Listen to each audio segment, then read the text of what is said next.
Welcome to the Wear, Wag, Repeat podcast. I'm Tori Mystic, here with my dogs Lucy and Bert. Together, we're interviewing cool, creative women entrepreneurs in the pet industry. Do you dream of working alongside your dog? Then sit, stay, and listen to the latest episode to find the inspiration and resources that will help you grow your own dog-inspired business. On this episode, I'm talking to an artist who has taken her creative skill set and combined it with business experience in a variety of industries to create a successful pet brand. Style and design are at the core of everything she does, but operations, hiring, and accounting are necessary components that she's figured out through trial and error and with the help of a wonderful support network. Listen until the end to hear all about her dog's obsession with Chewbacca. Let's dive in. Lion & Wolf designs and creates modern and colorful pet products for dogs, cats, and their stylish owners. Their unique pet beds are the perfect place for your four-legged friends to sleep like a dog, yet are stylish enough to display in your stylish home. Founder Sarah Rowe has always been an animal lover and grew up with a small menagerie of animals in her backyard. The majority of her childhood was spent sewing her own clothes and caring for animals. And growing up, Sarah wanted to be an artist or a vet. But since science wasn't really her strong suit, she went the art route and obtained a degree in textile design from RISD, the Rhode Island School of Design. After juggling a variety of careers, Sarah founded Lion & Wolf in 2015 and is excited to be able to combine her knack for design with her love for animals by creating contemporary and well-designed pet goods. Hey, Sarah. Hey. So yeah, I'm so excited to talk to you because your bio, I feel like it sounds like a mirror, like a sliding doors of my history. I always tell people when I was a little kid, I wanted to be a fashion designer or a vet. And now here I am doing like stylish dog mom stuff. So I feel like we're kindred spirits. Yeah, definitely. So tell us a little bit about your kind of path that you took. I know mine is like a very windy path that I took to get where I am and doing the job that I'm doing now.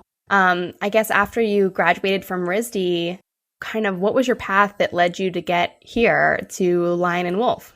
Yeah, it definitely wasn't straightforward. I think growing up, people always said like, oh, you should sell that or anything that I made, but it never quite made sense. I would try like little things here or there, but it was always just kind of like a side project selling at a holiday craft sale or something like that. Mm-hmm. So I graduated and I started doing some work in knitwear at the time. So designing sweaters for Talbots and living in the UK and working at some fashion brands over there. And then the fashion industry, I think sometimes can be a bit of a tough place to work in terms of like ethics and people being nice to each other. So I left that for a little while. It was also kind of the recession around 2008 was a bit of a tough time to get a job. So I ended up becoming a Montessori teacher for a couple of years, working in preschools. My background, I went to Montessori school and loved type of educational philosophy. So did that for a few years. Then I ended up having a bit of some health issues with getting chronic Lyme disease. So I had to take a step back from my career and ended up having to work part-time. So I was working as an office manager at a complementary healthcare clinic, which actually I got a lot of good experience just kind of running the administrative side of that and learning about bookkeeping and talking to customers. So even though it wasn't like my lifelong career goal, still trying to draw some good things out of that and learn from it. Then worked as a production manager for a hardware startup. So that was great experience learning about manufacturing, like shipping internationally, logistics, sourcing parts. Yeah. And then it kind of just felt like the right time to start something on my own. So I was trying to figure out something that I could make myself efficiently, but also something related to what I was like passionate about. And I had done some freelance sewing making pillows for a company and kind of put that together with dog beds. We had just gotten my dog and couldn't find anything like a stylish dog bed that kind of fit into our home. They were all kind of boring or like just solid beige. I tend to really like colorful things. So it was kind of put those two things together and decided to start making dog beds. I love it. Well, what I think is like so cool about this story is that even though it is like your work experience is like maybe when someone first looks at it, they're like it's kind of all over the place, but you seem to have taken from each job some kind of experience that you can apply to your own business. So like learning about manufacturing or learning about accounting, or I'm sure at teaching at the Montessori school, being very hands-on and creative and collaborative. Or yeah, definitely. Yeah, I think there's something to be said for that because we can't always just like immediately start what we want to start. Sometimes you have to do all these other things to like learn the puzzle pieces. Yeah, exactly. And I think it's trying to like, even if every job you have is not your dream job, it's trying to look at it of like, what can I use from this to like take me forward in my career? And doesn't always have to be forever, but right. I don't know as I would have been as gotten to where I am if I'd done this like straight out of college. I think all those drawing from those experiences has been really helpful. And then also, I mean, I definitely didn't have all the answers to start. Yeah. You might have gotten frustrated and just like quit it. Yeah. So I'm wondering, because you said you love color and stylish textiles and stuff, and you do have a degree in textile design. Do you design the prints that are used on your beds and collars and bandanas and everything? I don't. That is definitely like a long-term goal. Yeah.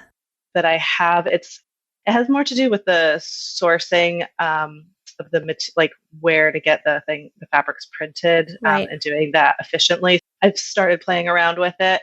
We have a dog bed down in the basement that was like the first design that we've done. So I need to photograph it.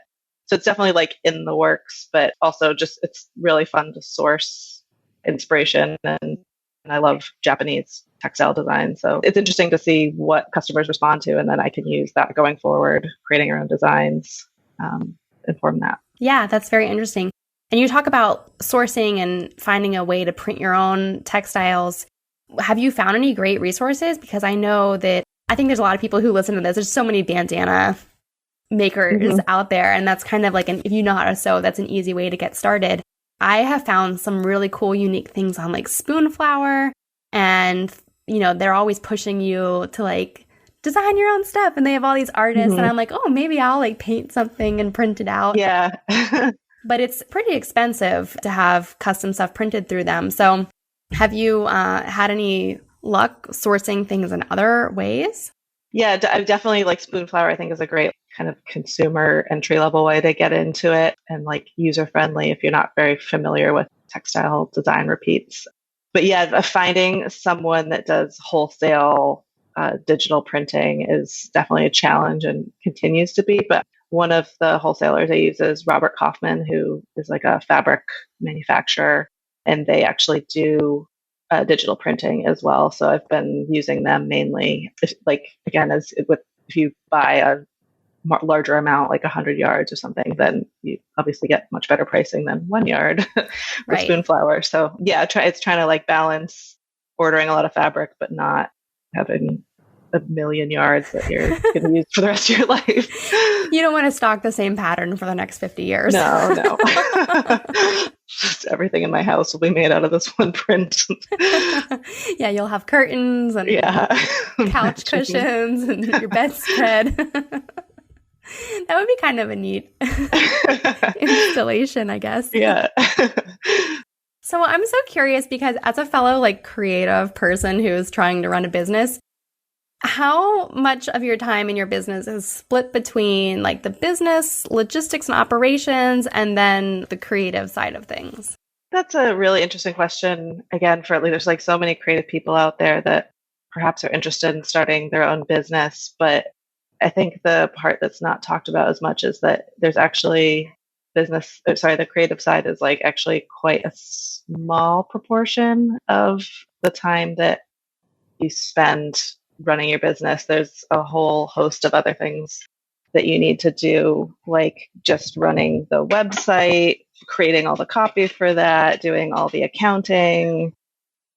I would love to actually create more time for myself to do design work, but I'd say maybe like 15 to 20% is design work. And some of that, but even within that, is just like solving little design problems of like the function of I don't know if there's an issue with like how the zipper's working, or so I'd say the majority of the design was actually done in the like startup phases of the company, before actually everything had gone live. So kind of like creating your brand identity, for example. Exactly. Yeah. That was, and that was like really fun to do. It'd be kind of interesting to like go back and do that all again now with knowing what I know. But yeah, even just like sourcing piping, that's like a fairly time intensive project, and it's not necessarily super creative, but then it does play a piece in the creative process. So, once you get all the like, I don't know, you get all the color swatches, and then you kind of realize, okay, I'm limited to these colors. So then it's trying to like, it's like creative problem solving. Exactly. Yeah. Making it work with what you have available. And, you need to make things cost effective. So you can't get the most, like the finest piping from Italy. I think that's where the challenging business part comes in. Like, especially for me, I have all these creative ideas and all these things I want to pursue. And then I realize, oh, this is not profitable at all. But I realize it after I've actually created the whole thing and launched it, that I'm like, oh, wait, I have to sell like a lot of these. Yeah, it has to be $1,000 dog bed. So there's more to it than just being creative. It's trying to have that business sense around what's profitable and how can I make this efficiently, but still high quality. Right. Juggling a lot of different aspects. And so all of your products are made in the USA, right? Yep. Yeah. So we make all the dog bed covers here in Somerville, Massachusetts, which is just outside of Boston. And then we also do the bandanas and collars here as well. So I have a studio in the basement of my home where we have all the sewing machines and you are making things yourself? Yes. So I'm making, and then I also have a seamstress that works for me. And then kind of as the business grew, I needed to hand off some aspect of the business. So I kind of keep hold of more of the like administrative business side of things, and then also design. But Jamie, who's our amazing seamstress, works with us as well. And she does a lot of the making. And then the pillows, that is something we have manufactured out in California. We found a great partner to work with, and they make really high quality pet pillows. So we designed something that's exclusive for our brand, but it's really important for me to kind of support manufacturing within the US, which can be a challenge just in terms of finances. But right. Yeah, that's something important to me. So we're making it work. Yeah, definitely. Sorry to interrupt the interview, but I want to tell you about an online summit happening this July designed just for petpreneurs like us. The Empowered Petpreneur is an interview series that will teach you how to feel at ease while confidently running and growing a successful pet business. There's about 20 experts on board, including me, and it's all being led by Michaela Samuels of Pet Marketing Unleashed. You'll get our expert advice on all the business topics you need to know about, from social media and branding to Facebook ads and blogging, plus a ton more. The best part of this series is that it is totally free. That's right, FREE. To get access, just go to bit.ly/EP all access, and Michaela will make sure you're all set to go. That's bit.ly/EP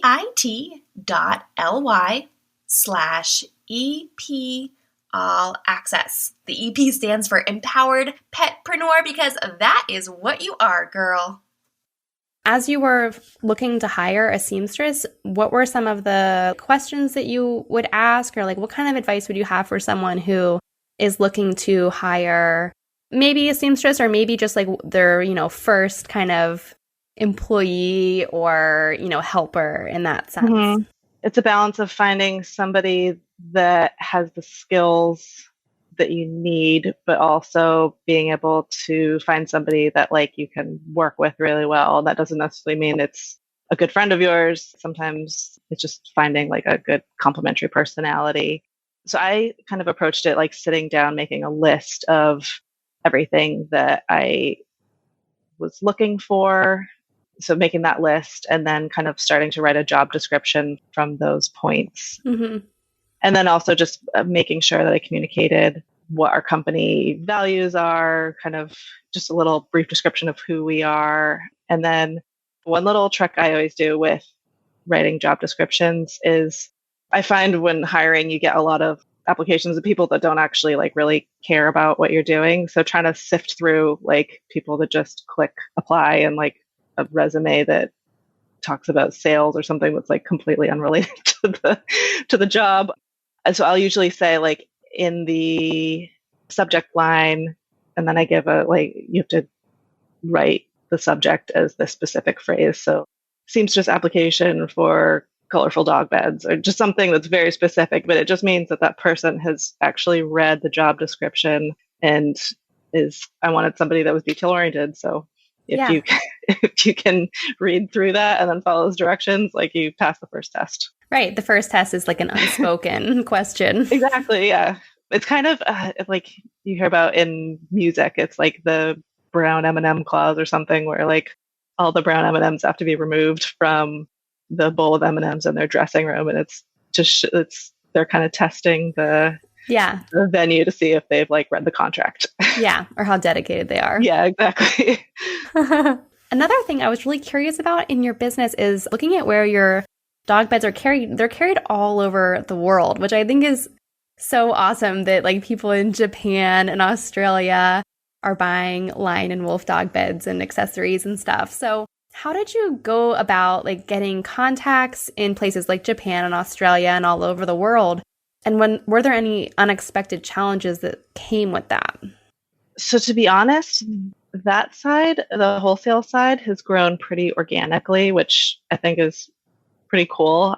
It's something that I could definitely put more time into, but I think it was a combination of some like press and having companies, so there's several places in Asia, like Hong Kong, they seem to really respond to our design aesthetic. So I'm guessing they probably see their not competitors, but fellow product companies carrying us and get inspiration there. But also, press dogmilk.com is a great place for us to find customers, whether they're wholesale or consumers.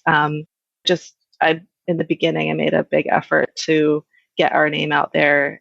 And then that really, I think, opened the doors for other people to find us as well. But definitely have reached out to companies as well, like pitching them just about our products and sending out our line sheet.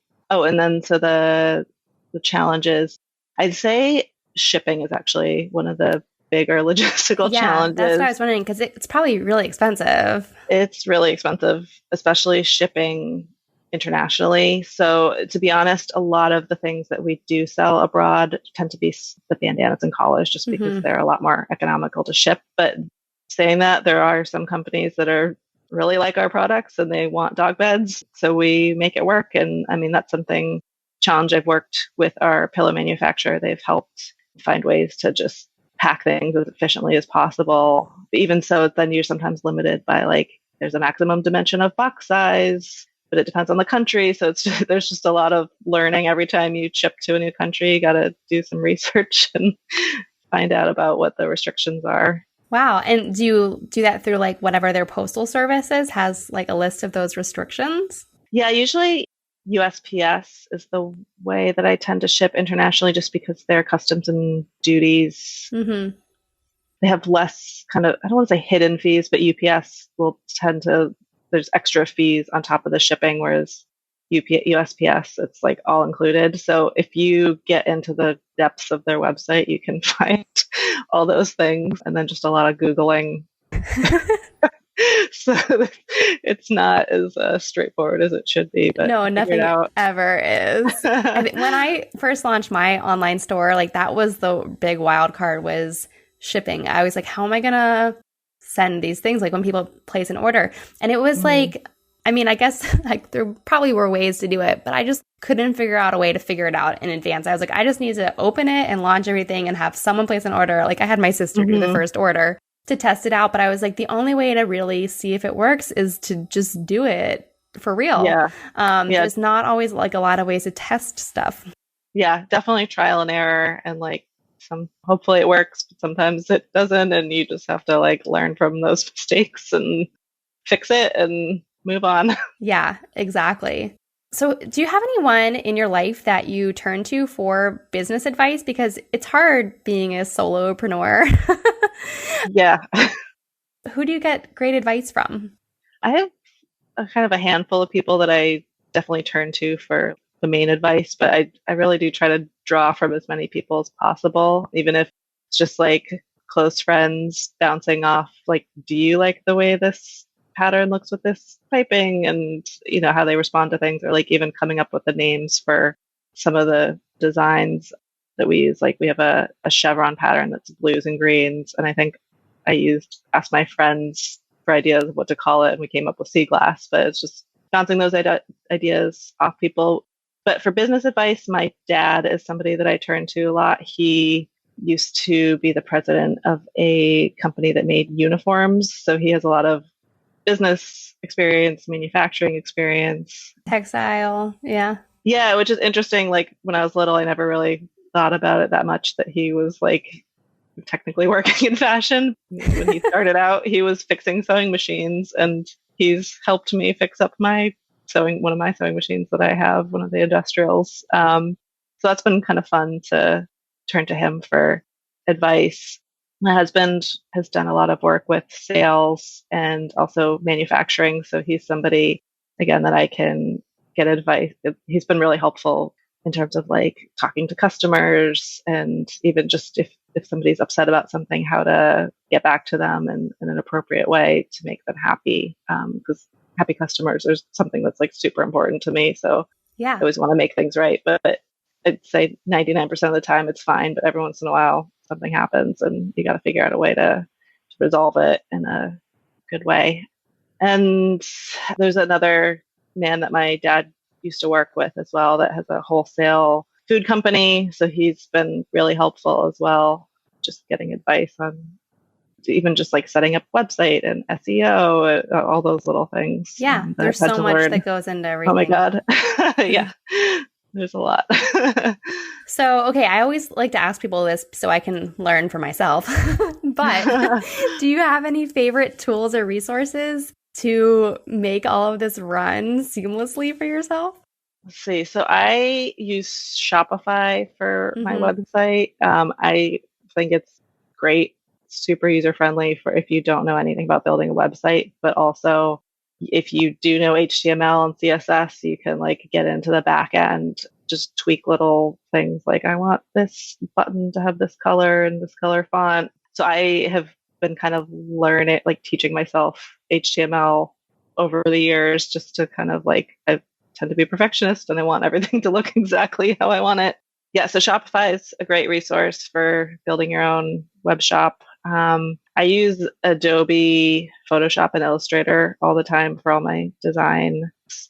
I don't know, just graphic design, and I just use it for everything. I just have like an old copy that is now that's like a web-based subscription, but I have the like old hard copy and just make it work. That's what I have too. And like sometime, like right now, my computer updated somehow.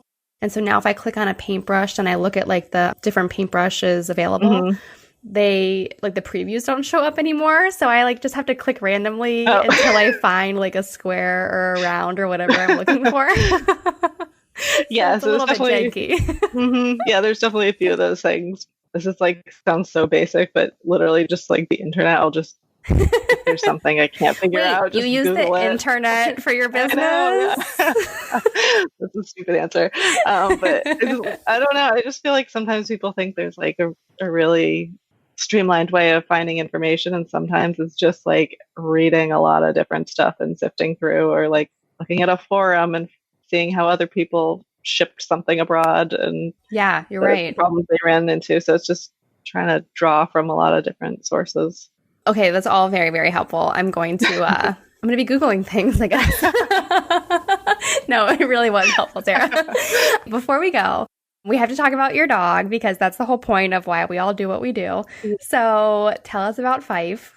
So Pheiff is a miniature schnauzer. She's like 5 and a bit. Yeah, she's a character. She is very opinionated and very talkative or vocal.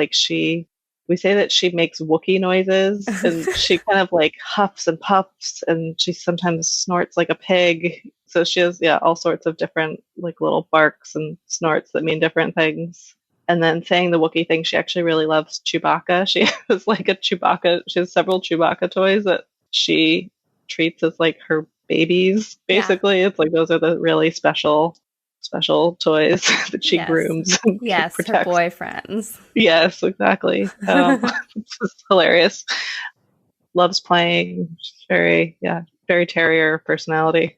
And she's probably helped you a lot in designing all of your stuff, right? Yeah, she's definitely like tests everything for me.